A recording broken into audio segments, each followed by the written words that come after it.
the um, the county as part of our land swap with them.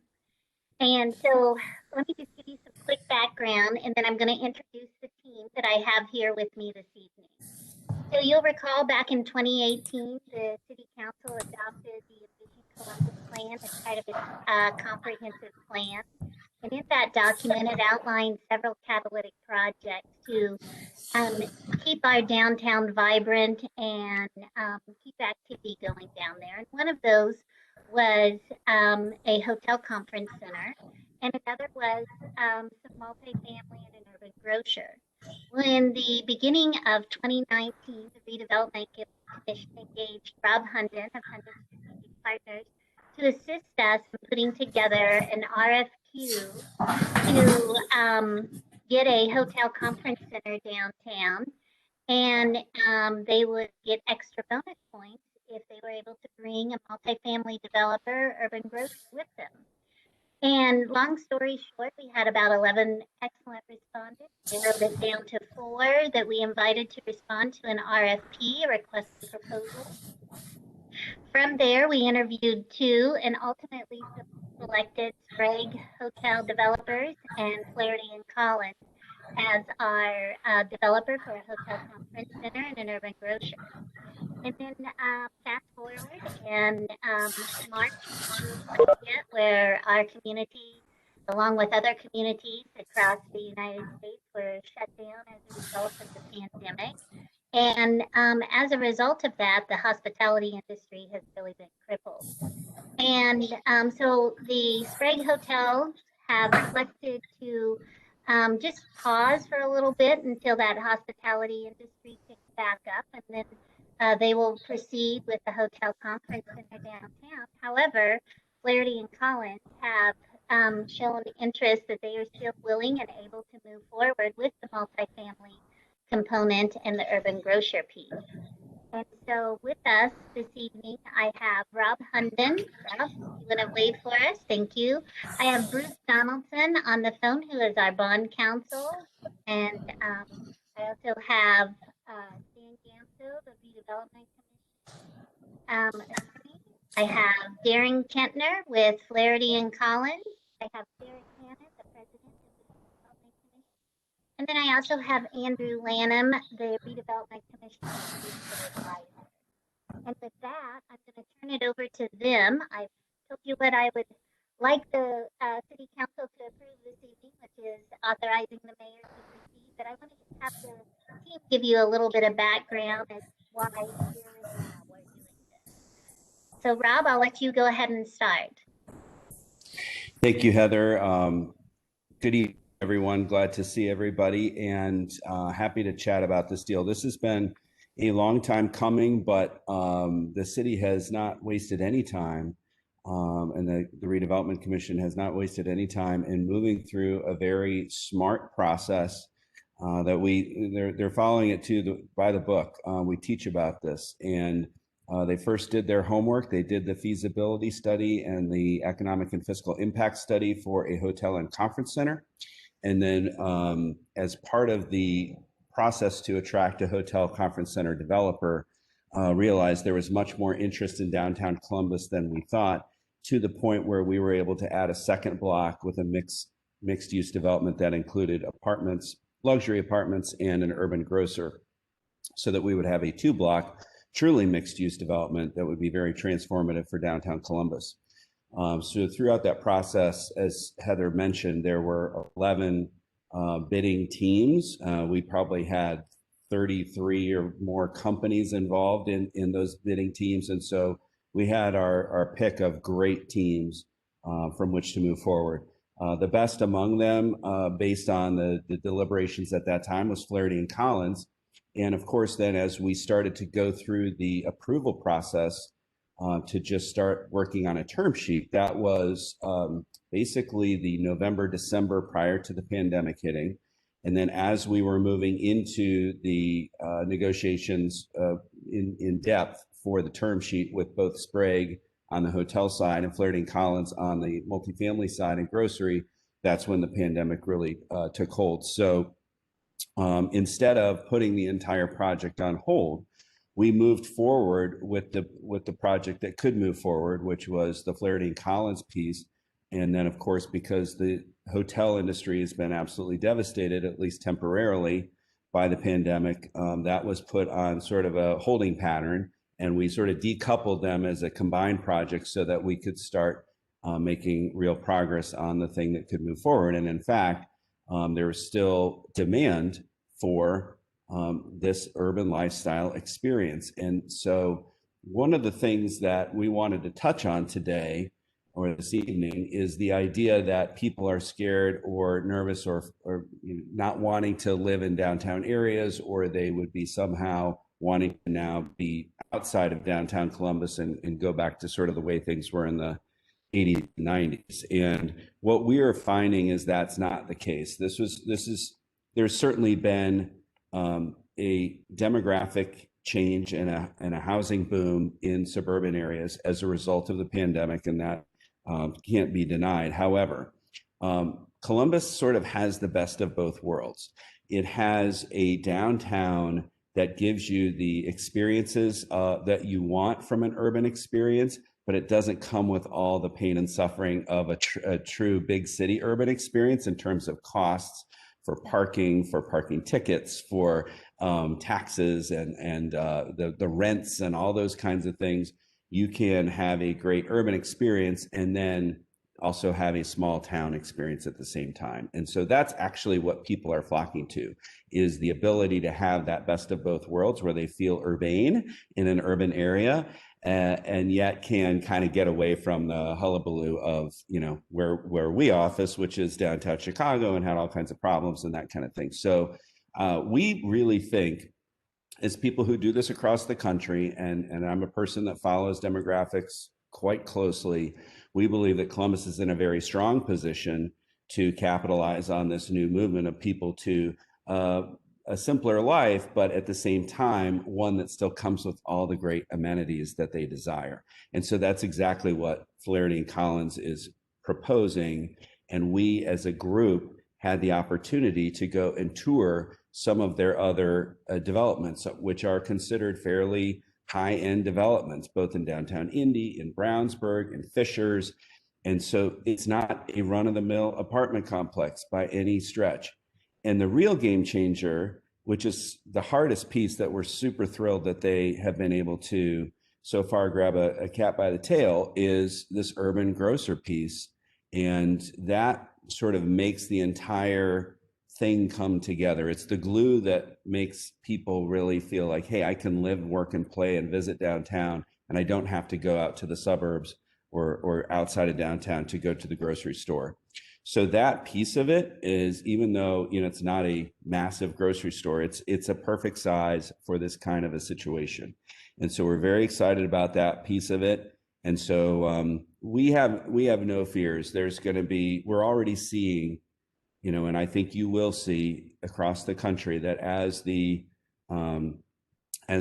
shots, the jabs continue to increase, and we get to these higher levels of vaccination, as well as people who have already had it, like me, there will be fewer people to get it. And so we will be back to a new normal. And at that point, I think you're going to see a lot of robust economic results. And I think we're going to start talking to the Spragues real soon. Probably my guess is by late spring, we're expecting a real hard positive turn by March, April, May, as these vaccinations keep rolling out. So, that's my positive look. It's my neutral, but the reality is it's positive for downtown Columbus. We believe the time is now for this deal, because one thing we know to be true, the X factor in getting any deal like this done is leadership. And you have excellent leadership right now in the form of the mayor, in the form of Heather and her whole group at the CRC. And those stars do not align often. I've worked in 500 communities, and I can tell you that's true. We're still trying to get one project off the ground 15 years later in St. Joe, Missouri. So don't put that in the paper. They'll get mad at me, but it's true. The leadership matters, and you guys have that. And so we would say strike while the iron's hot. Thank you, Rob. Thanks, Rob. Darren, do you mind giving us a little bit of background on Flaherty and Collins and how you guys came to being interested in this project and are still interested even after what we've experienced the last year? Sure. Thank you, Heather and Mayor and the City Council for your time this evening. I'll be as brief as you need me to be, knowing you got a full agenda, I'm sure, after this. But Flaherty and Collins, first, we're a company that this is right in our wheelhouse. This is what we do, public-private partnerships with a focus on multifamily, and then with retail that accompanies it, including urban groceries. This would be our third one, and we're working on another one. It would actually be our fourth. So we've been around 25 plus years. I think it's 27 now. I've been saying 25 plus for a couple of years. And in that time, I've done dozens of developments, and I think we're approaching 30 of these public-private partnerships, which are a unique animal. The RFP for this project came out, I think, right about 2 years ago. We've been very patient and hopefully with the city, and this is exactly what we do. We have approximately 500 employees. Nearly all of our projects are in the Midwest. We have some in Washington, D.C. We're going to start one in Tulsa, Oklahoma, but by and large, it's been Indiana, Ohio, Missouri, Illinois, Kansas City, Minnesota, etc. We have actually been looking at Columbus for a while, and a lot of the reasons that Rob mentioned, I need to take them with me when I go to pitch cities. He describes it better than I do, but Columbus has a character and a charm in and of itself. That's not true with a lot of the places that we go. In fact, it's not uncommon for us to be asked to be pioneers, if you will, and help create a downtown or an inviting environment to get people out of the neighborhoods and come into a downtown area. Columbus, you already have that. We're adding to it. We don't have to create anything there. In fact, I think we knew about the project eventually coming because we had met with the mayor and his team about another site that we were wanting to try to get something going on. And when we found out this was coming, this became a top priority for us. So we're big fans of Columbus, being your downtown. Let's go forward. I think that we'll deliver something that is not only transformational, but catalytic as well, and lead to additional development. I know on the hotel conference center side, having this component to it, they think will help make that component of the project more successful and more likely to take off. So I could stay here all night talking about our company and whatnot, but I think I'd rather ask me questions, make sure I don't miss anything, and not waste your time in doing that. So Heather, if there's anything you want me to touch on specifically, I'm happy to. But that's a real quick summary. Thank you. If you could quickly touch on our market and why you think it's good. I think you and I've had a conversation about your closest competitor when we think about the type of development that we're looking at here would be the Cole, and what their fill rate is and things like that. If you could touch on that, that'd be great. Yeah, the Cole certainly, just from proximity alone will be a good comp, as we say, or comparable.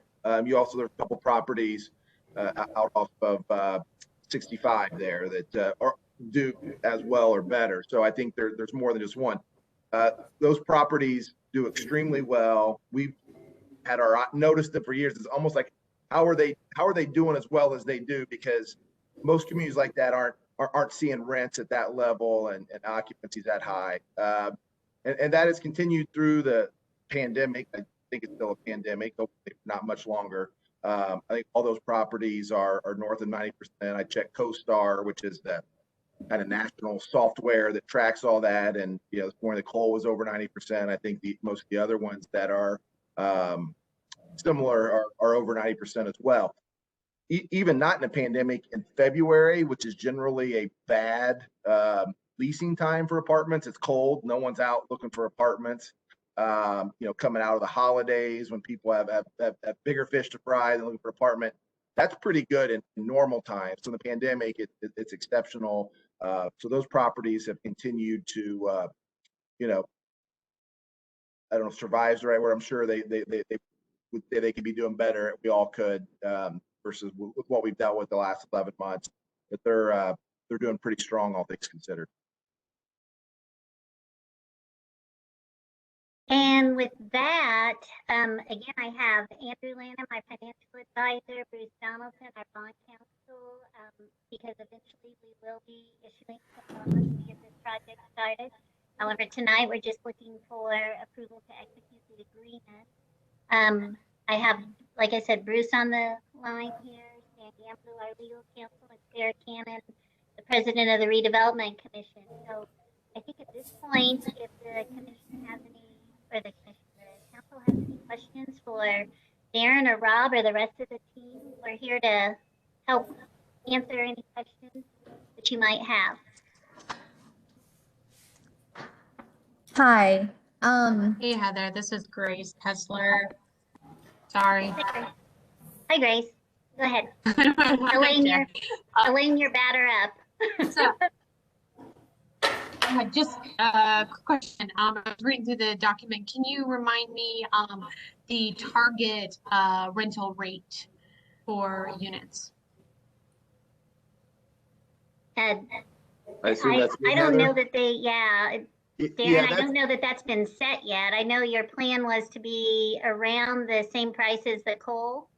Yeah, I mean, I think the properties that I mentioned earlier, the coal, and then like that, there's a handful out off 65 that do extremely well. Also, we would be right around where those properties are. So we're still working through design, locking down exactly what the unit mix is and sizes. But I think if you look there, that'll be a pretty good sense of where we'll come in. Thank you. Okay, and I do not know necessarily what they run right now, but that's okay. Okay, Elaine, you can ask your question. I have another one. Okay, well, first of all, I just wanted to say thank you so much for, all of the work that you all have done and the investment that you're willing to make in our community. We're really excited to be partners in this project. So I just wanted to start with that. And, back in 2014, there was a housing study that was done in Columbus. I don't know if you guys were able to review that, but in the executive summary, it references the fact that because we have a shortage of kind of like this higher end apartment complexes and higher end housing, the people who come to Columbus who do have the income to be able to live in like higher end apartments have actually been buying up all of our middle to low income properties because we don't have the availability of these nicer and higher end apartments. And so one of the results that came out of the housing study said that, because of that, there was a shortage and therefore it drives the price of rentals up. So I think that this is going to be something that will really help increase the supply in our community. But one question I did have, Cummins is one of the largest employers in our community right now. And, they have kind of shifted to a work from home model. And I just wondered if you had taken that kind of into consideration, and if they don't ever bring those employees back downtown, how will that affect the, the apartments and your business model and all of that kind of stuff? So sure, we've taken it into account to the extent that we can. I don't think anybody knows for sure. I think I would say we're long on Columbus, right? We believe in Columbus's long-term potential. We're long on Cummins, and we're long on Columbus and Cummins together. So is there more risk than there might have been 11 months ago? Probably, but there was always some risk of something. But I also know of Cummins' commitment to Columbus, and we feel good about that. But we also feel that, again, Columbus has a charm to it and a character that certainly Cummins has contributed to and is a big part of, but that'll be there regardless. And I guess I would say the last thing is that's our risk, and why, not that it would be bad for you as well, but as it relates specifically to the performance and economics of the project, the way this is set up, that risk falls on us. The city wants it, we'll be happy to give that to them. But I think that's just a risk we take, and it's inherent in what we do in all communities. Is, you know, what has made it great. There may be some changing, and that's just part of, like, that we're pretty bullish on this project in this community. Yeah. And Thank you. Go ahead. Sorry. Just to leverage off that a little bit. Yeah, certainly risk mitigation is the first order of business for the city. And the fact that Flaherty and Collins is, you know, basically they get what they get, you know, from this deal, and they can't come back to the trough. So the risk is on them, and they've calculated that risk. And those, we at our firm, as well as Andrew at his firm, ran financial models based on the projections of the rents and the NOI and what that would support. And we did verify and validate that there is a feasibility gap there, which is why there's this incentive amount that's involved. And that actually is pretty standard with most of their deals that they do. But one of the things that we're seeing, and we're seeing it with our own office too, is that even though people are getting the chance to work from home, it may or may not be permanently, and it may be a few days a week. And so the ability to live within walking distance of your work and still work from home, but then walk to the office for meetings when you need to check in and do a group meeting or whatever, we almost think that it may be as good or better than it would have been, you know, in the old world. So we feel pretty confident that this is going to be fine. And again, people still want that experience, especially when they're cooped up in their house. If they're working from home all the time, they want these outdoor urban experiences. They don't want to be cooped up all the time. So we tend to think that this actually may help. Thank you. Yeah, I think a lot of the points that you brought up earlier about how, you know, that people are still trying to move to smaller communities like Columbus and out of the bigger cities. I think that rings true here as well, but I just appreciate that you have taken that in consideration and you have run financial models based on that impact. So thank you very much. That answers my question. Hi, this is Frank. I'm not sure if this would be Bruce or Stan maybe, but I want to ask about the bond.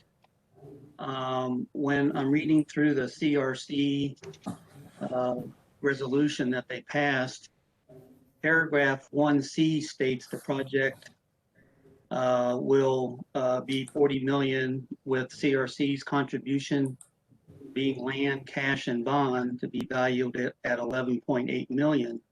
But then we skip down to paragraph 3, and it states that it's asking the Common Council to approve issuance by CRC in the bond amount projected at 11.8. So I just want to clarify that we're approving the total amount of 11.8 million, not a bond of 11.8 million, because the land is involved. So I just like some clarification of what exactly the 11.8 million does or does not include, because that's conflicting wording to me. That's my question. Yeah, this is Bruce. Bruce. Good evening, everybody. The 11.8 is in addition to the land, so it would be a land plus 11.8. Andrew could probably get into a little bit of the detail on this, but I think the current thinking of the Redevelopment Commission is that they would put some of that 11.8 in cash, and then the balance would come through a bond.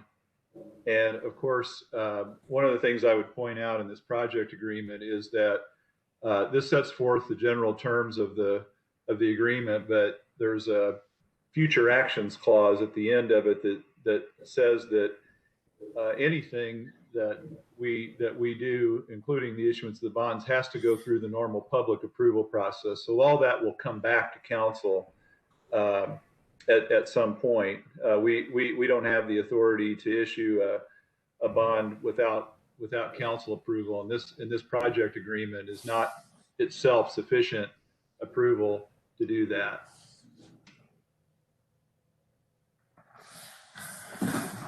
So the actual total may exceed 11.8. It would be 11.8 plus what the value of the land contribution. Yeah. I think maybe Andrew did some research on how much the CRC has put in acquiring that land, but I'll let him talk. Also, wording in my reading that states it would be projected at the 29 to 30% contribution. So it technically can even exceed the 29 to 30% contribution then. So there again, I'm just trying to get at what exactly the council is approving tonight. I think it's a little conflicting. Frank, we're asking you to approve the project, and the project from the redevelopment perspective is that we always considered including the land as part of the transaction. And then what the bond is all about is the amount of monies and the shortfall, if you will, that the developer needs to complete the project. That's the 11.8, and that's the contribution by the redevelopment commission.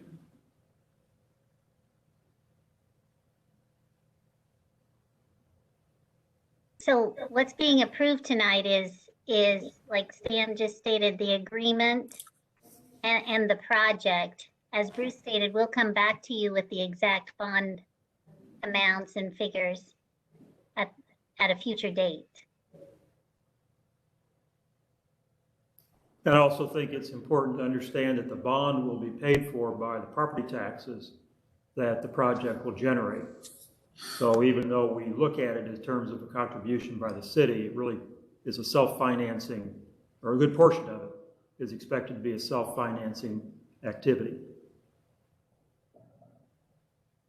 Yeah, it definitely passes the but-for test. But for the project being developed, these tax revenues would not exist in the future. They don't exist today. And so they're just recouping a portion of what they're generating. Okay, thank you. That's kind of what I wanted to make sure on the public record that was out there. So thank you, Mayor, and thank you, Rob, for that. You're welcome. This is Tom Dell. I just want to say, as a member that has been involved in this process from probably the very beginning, when we had the Envision study that gave us an opportunity to look at the developments within the downtown. One was the Hotel Conference Center, and the other pieces was downtown housing. When we got started in putting out the RFPs for these proposals, after we had Rob's feasibility study that the Hotel Conference Center was a good fit for downtown, we really weren't we were surprised at the amount of responses we got from the people that also wanted to do the downtown housing and have a retail component of that to add the grocer. This is going to be a game changer for the downtown area. One, I've been extremely impressed with the people that we put together, starting with Rob, with Andrew, who helps out with the financing and the discussions we've had in working out the numbers for us, to Bruce, that's been very helpful in the whole bond conversation with Stan, and the redevelopment commission did their homework in putting this whole project together.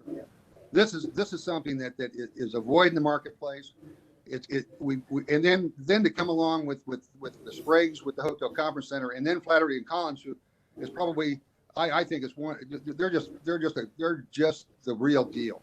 We had an opportunity to visit some of their developments, and they do remarkable jobs. And these people know what they're doing. They know the marketplace. They know what the investment's going to be needed to be made. Our investment is a small portion of that. It's a private-public partnership. It's going to exactly make the downtown the place that people will want to come and live.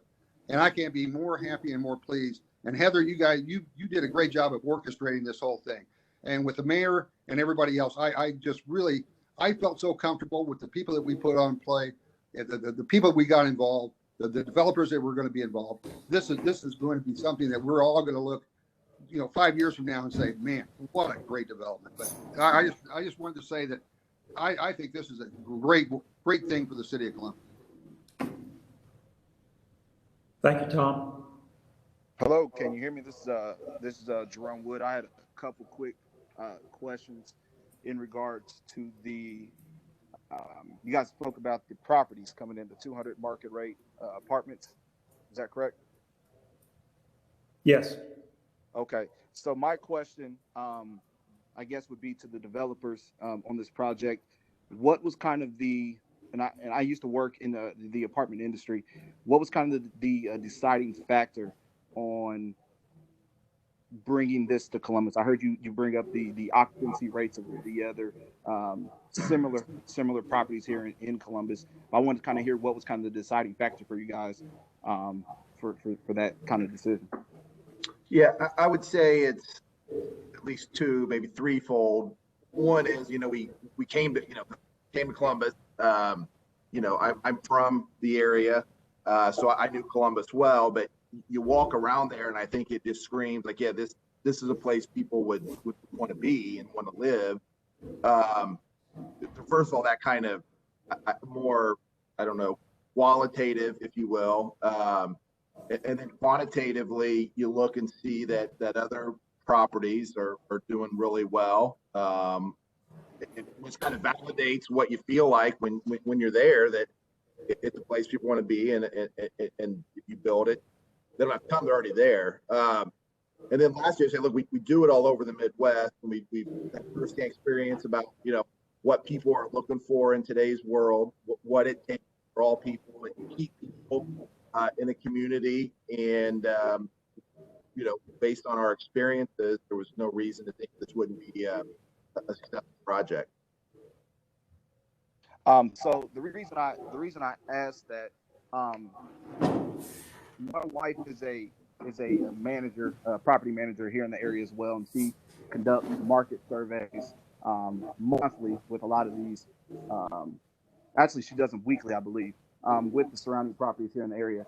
And I want to know when you may have gotten your information as far as what the other properties are currently doing. I know you touched on that they're all about at least at 90% or above. Is that correct?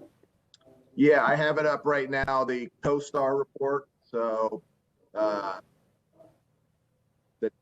has them 90.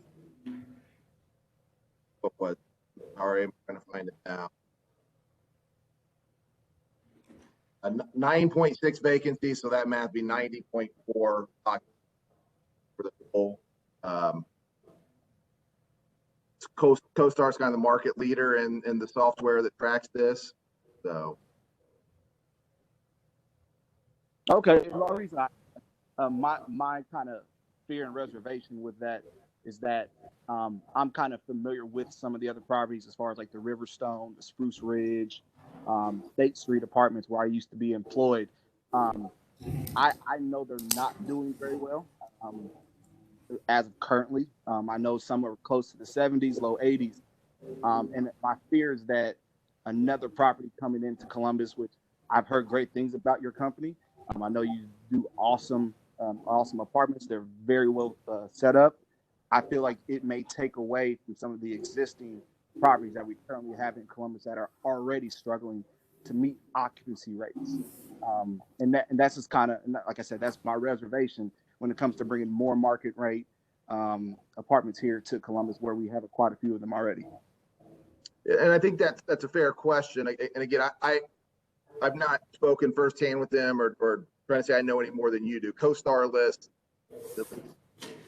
Riverstone and Westwood Pines both over 90%, and they're look like the two closest comps other than Cole.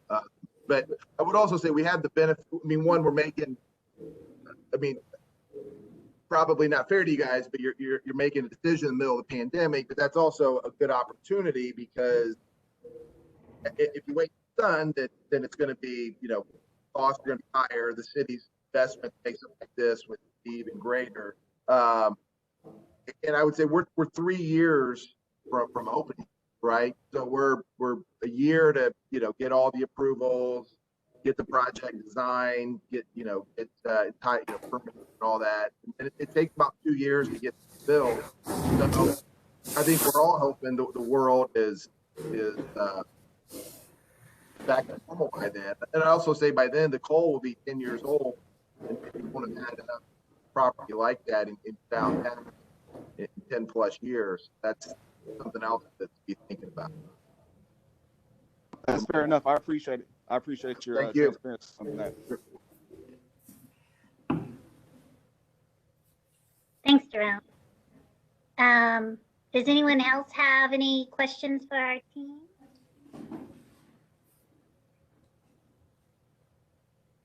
I just want to thank Tom. I know Tom said that he's been involved with it likely from the beginning. He has been involved with it from the beginning. He was involved during the Envision Columbus process, and then obviously the adoption of the comprehensive plan.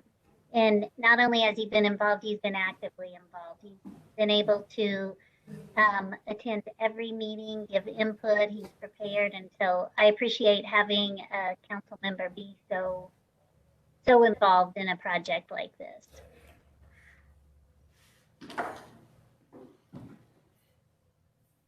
Any other questions from the council?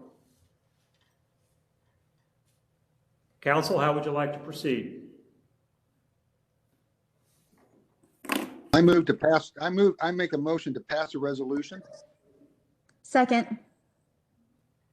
It's been moved and seconded that we pass this resolution to authorize the Columbus Redevelopment Commission to enter into a project agreement with Flaherty and Collins. I'll poll the members. Jerome Wood, how do you vote? Nay. Elaine Hilbert. Yes. Dave Bush, are you with us? Still no. Frank Miller. Aye. Tim Shuffett. Aye. Grace Kessler. Aye. And Tom Dell. Aye. I have 5 ayes and 1 nay, so the motion passes and the resolution is approved. Okay, before we move on, need to back up a few steps. We've learned that the Granicus system is not working this evening. And before I get to there, all those of you who joined this meeting because of the resolution we just passed, you're free to leave. We'll understand if you don't want to stay around for the rest of the meeting, but that's okay. But yeah, to back up again. Thank Ben. you, everyone. Thank you. Thank you. Yes, thank you. Bye-bye. Bye-bye. Bye. Okay, we'll let them walk away. We have learned that the Granicus system is not working. Our IT manager, Dan Green, tells us that the Granicus server is out nationwide. And so, that part of our recording system isn't up. So Jamie has improvised and is recording through WebEx this evening's meeting. And we will post that on our website here when the meeting is over. He has also spoken offline with our city attorney, Alan Whitted, who has suggested that since we did not start the WebEx recording at the start of the meeting, that we back up and vote once again on the minutes and the first item of business, which related to the Insurance Review Committee. So I would appreciate it if we could receive another motion to accept the minutes of our prior meeting. Moved. Second. Okay, it was moved by Elaine and seconded by Frank that we accept the minutes of our February 2nd meeting. All those in favor, please say aye. Aye. Aye. Aye. All those opposed, please say no. Okay, that carries unanimously. And then we would like to vote again on the second reading of the ordinance to amend Chapter 2.72 of the Columbus Municipal Code. That one is entitled Insurance Review Committee. So we had a discussion. It was very brief. I don't see a need to repeat the discussion as it was included in the meeting 2 weeks ago. Well, you're welcome to if you want, but we would be looking for a motion to pass pass that ordinance on its second reading. I make a motion to pass the ordinance on second reading. I'll second again. Okay, it's been moved and seconded that we pass on its second reading an ordinance to amend Chapter 2.72 of the Columbus Municipal Code. I'll poll the members. Jerome Wood, how do you vote?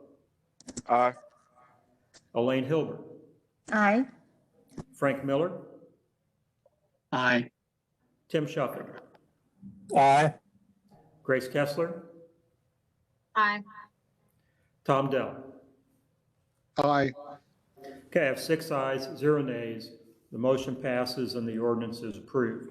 So thank you very much for your patience in moving through that. Madam Clerk Treasurer, if you could please read item 3B.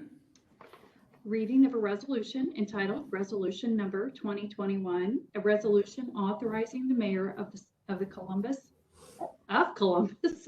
to use the full faith and credit of the City of Columbus to act as guarantee for financing the leasing of a golf cart fleet for Otter Creek Golf Course. Jamie Brenner. Good evening, council, and again, I apologize for our issues with Granicus, but to the issue at hand with this resolution, a couple years ago, a few of you will remember, Otter Creek's management board came to us requesting assistance as they applied for a loan to get them through a period of time. And Otter Creek's management board needed to do that because the management board actually has no assets. The golf course itself is owned by the city. The buildings, everything there is owned by the city. And in order for them to get the loan, they needed us to serve as the guarantor. Their payments, they're doing everything along that loan as we would anticipate them to do. And now they are looking to upgrade their golf cart fleet. And in the same fashion, in order to lease the golf carts, they need us to serve as guarantor because, again, they have no assets to serve as collateral. And so what this resolution does is provides the mayor the opportunity to use the city's credit to assist Otter Creek in the leasing of the golf carts for their new fleet of golf carts. We have John McCormick online from the Otter Creek Management Board. The mayor also has information on this as well if there are any questions, and I will do my best to answer questions as well. But again, Otter Creek in their budget has money set aside to pay for the lease of these carts, but in order to sign a lease, they need some assistance as a guarantor. So that's the reasoning behind this resolution. John McCormick, is there anything you'd like to add before we ask the council if any questions?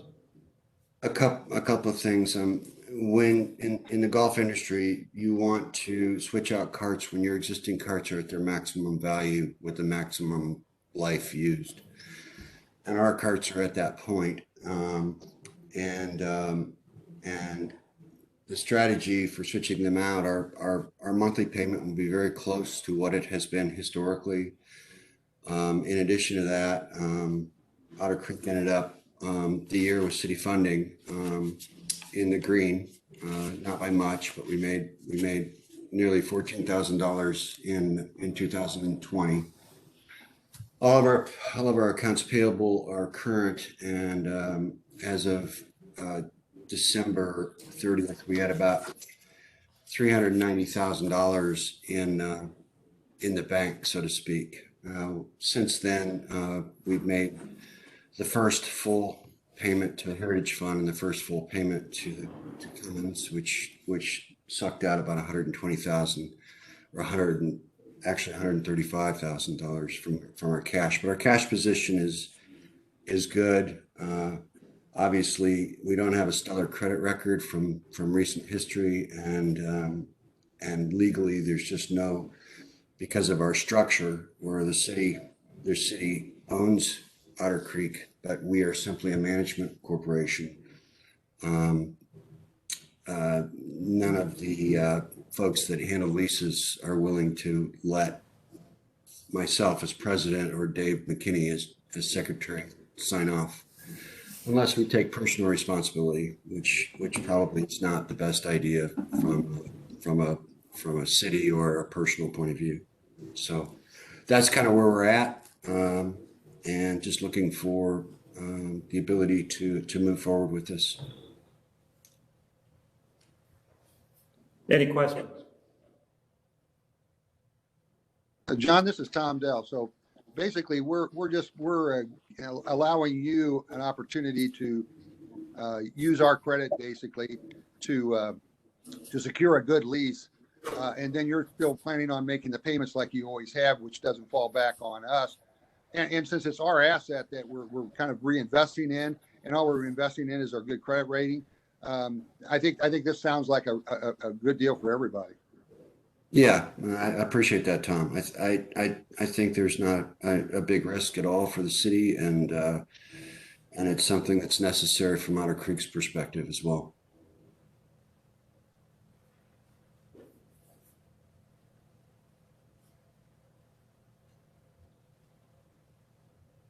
Any other questions anybody has? If there are no other questions from the council, council, how would you like to proceed?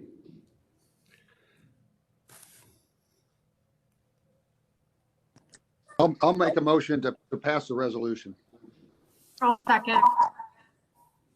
It's been moved and seconded that we pass this resolution authorizing the mayor to use the full faith and credit of the city to act as guarantor for financing a lease of the golf cart fleet at Otter Creek.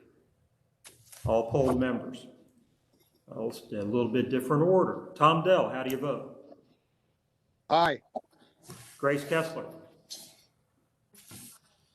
Tim Shuffett. Aye. Frank Miller. Aye. Elaine Hilbert. Aye. And Jerome Wood. Aye. I have 6 ayes, 0 nays. The resolution passes. Thank you very much. And thank you, John, for all the work you're doing out at Otter Creek. It's a significant amount of work, we know, and we very much appreciate the contribution that you're making to the community. Well, thanks for helping out. We appreciate it. All right. All right. You too are welcome to stay or welcome to go. It's your I'm call. leaving. Bye, everybody. All right. Okay, Madam Clerk Treasurer, if you could read item C. First reading of an ordinance entitled Ordinance Number 2021, an ordinance providing for the additional appropriation of funds for budget year 2021. Jamie Bruniger. Good evening again, Council. I sent you all a memo last week or over the weekend about this additional appropriation. It's basically broken into 3 different pieces. The first I'll call General Fund COVID. As part of the pandemic, the federal government through the state of Indiana provided the city of Columbus just over $1.5 million in CARES funding for us to replace some of the expenses that we had related to COVID in 2020. We were supposed to be reimbursed as we submitted, but there were several changes to the way the state wanted to provide the money to us, so we ended up not receiving that money until December 30th. Is that correct, Luann? 30th or 31st. So as a result of that, we weren't able to encumber money for one project, and then we would also like to use these monies that were put into the reserves for anticipated COVID-related expenses in 2021.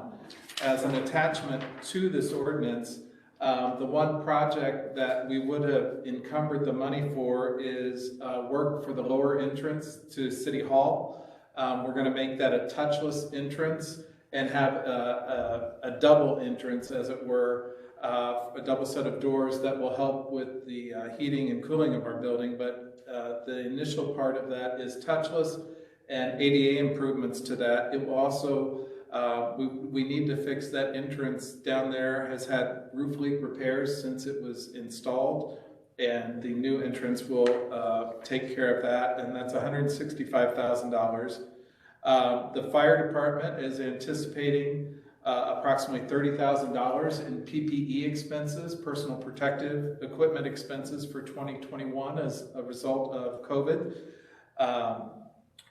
In other areas, for the COVID website that we have, or the COVID test site, the state is not paying for that site, so we are providing the utilities and cleaning cost for the Optum Logistics site. And we're anticipating 6 months, that's $21,000 in expenses. The city's website, the community website for COVID, the contract for that is $27,000. Safety supplies for the rest of the city, for mask equipment, cleaning supplies, $50,000. And then the Invigorate Columbus program, the administrative fee for 2021 is $25,000. So the general fund COVID portion of the additional appropriation is $318,000. Then for Senate fund additional appropriation, when we did our budget back in October that you approved, we had set aside funding within the Senate fund for grant funding, which we have used portions of for Fair Oaks Mall site. We had budgeted for the same amount for 2021 that we had budgeted for 2020.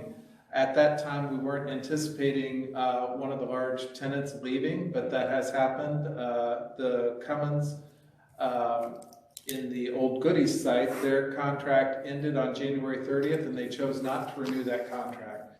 And so there's an anticipated shortfall in revenue then for the FOCDC site, and so we are asking for funding in there in the grant line of an additional $225,000. Not all of that will be for this shortfall anticipated as part of the lost lease, but it gives us a little cushion in case there are other shortfalls there or in other areas that we support.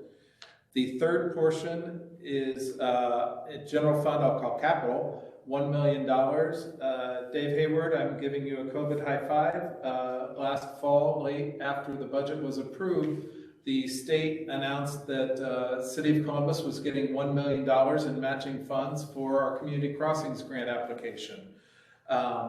We have already budgeted for the city's share of that, but again, we did not receive the state's matching grant portion prior to the end of the year, so we are now appropriating that $1 million grant that will then go to for road work that Dave and his crew have put forth. Any unused monies from this grant that we don't use, if we don't use the full $1 million, will go back to the state. The other two portions, the general fund COVID, if we don't use any of that money, it will revert to the general fund reserves.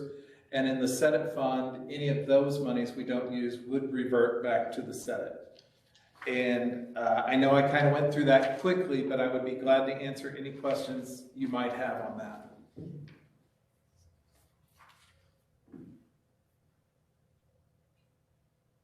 that. Hey, Jamie? Yes, sir. Curiosity, on the 225,000, are we picking up all the shortfall for Cummins not renewing their lease? Or is the hospital also contributing some for the proportion of the overall mall that they actually own? Tom, that's a great question, and thank you for helping me to remember to explain that to you all. Yeah, the shortfall will be picked up 75-25, just as everything related to FOCDC is. The city's share is 75%, CRH's share is 25%. So any shortfalls that are seen, the city would pick up 75% of that, and the hospital 25%. And do we know yet what we're going to use the additional money out of that 225,000 for? Not yet. It's there for in case there are other shortfalls at Fair Oaks. We've also we approved a budget. The Fair Oaks Board approved a budget for this year, and it's just anticipated funding required to support that budget.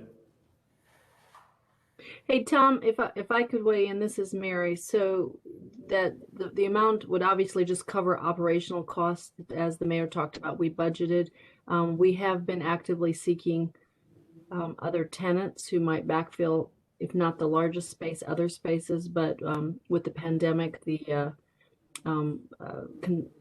business space is people are leaving commercial space, so it's been a little bit more difficult. So we're keeping the 225 basically as a hedge on all of our shortfalls for Fair Oaks Mall. Is that correct? Correct. In addition to what was budgeted, yes. Sorry, Jamie. I don't know if you mentioned it, but did I miss? Sorry, I thought that the Fair Oaks Mall for our portion was only 150,000 of that 225. Correct, and 75,000 is cushion for that, and any other. I mean, we have grant requests that we cover, including Visitor Center, Arts Council, Millrace Services, Economic Development Board. The other 75,000 is for other either Fair Oaks shortfalls or any of these other grant areas that are in need of money as a result of the pandemic. Okay. Did we discuss something in a specific that is not, I mean, okay, I must have misunderstood.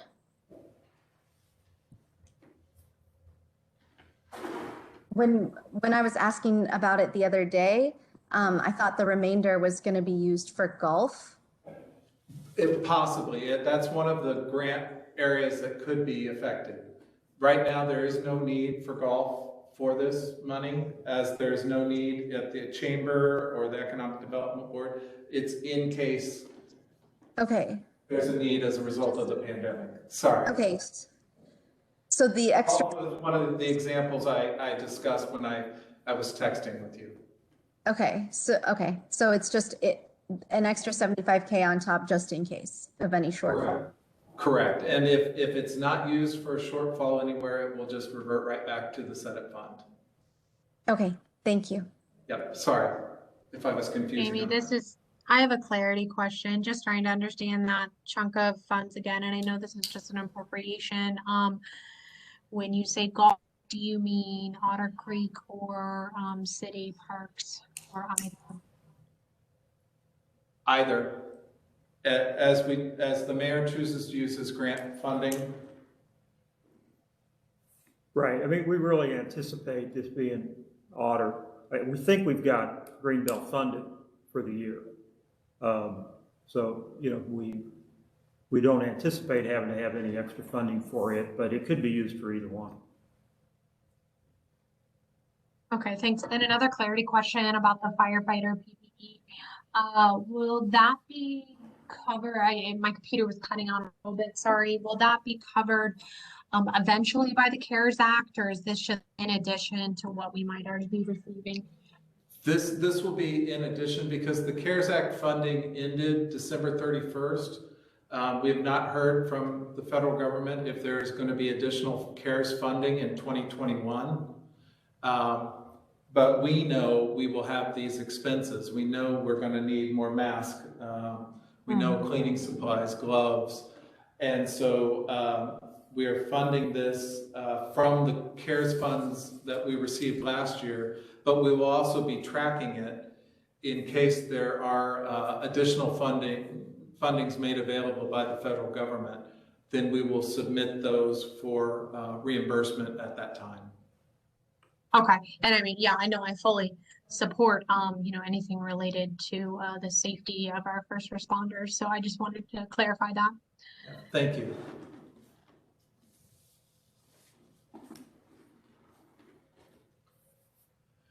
If there are no other questions, Council, how would you like to proceed? Ordinance on first reading and put it in proper channels.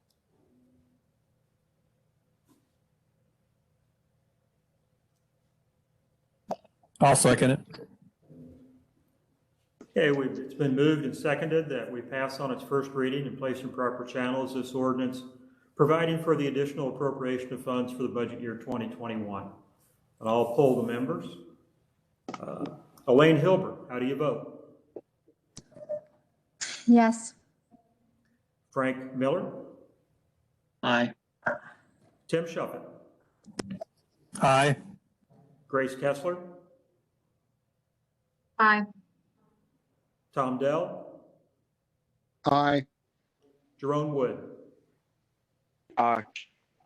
I have 6 ayes, 0 nays. Motion passes, and the first reading of the ordinance is approved. Thank you. That brings to an end our official business for this evening. Are there any standing committee or liaison reports? I did want to just make sure to mention that Empty Bowls, the fundraiser, is this weekend, I believe. Which fundraiser was that you kind of cut out? Empty Bowls? Empty Bowls, this weekend. Okay. Hopefully that can be well supported. It's a good cause. Okay, our next regularly scheduled meeting is Tuesday, March 2nd, 6 p.m. We will likely conduct it in the same manner as this one, virtually, although we hope that Granicus works. Is there a motion to adjourn? I'll make a motion. So moved. Second. It's been moved and seconded that we adjourn. All those in favor, please say aye. Aye. Aye. We are adjourned. Thank you. Thank you for your patience.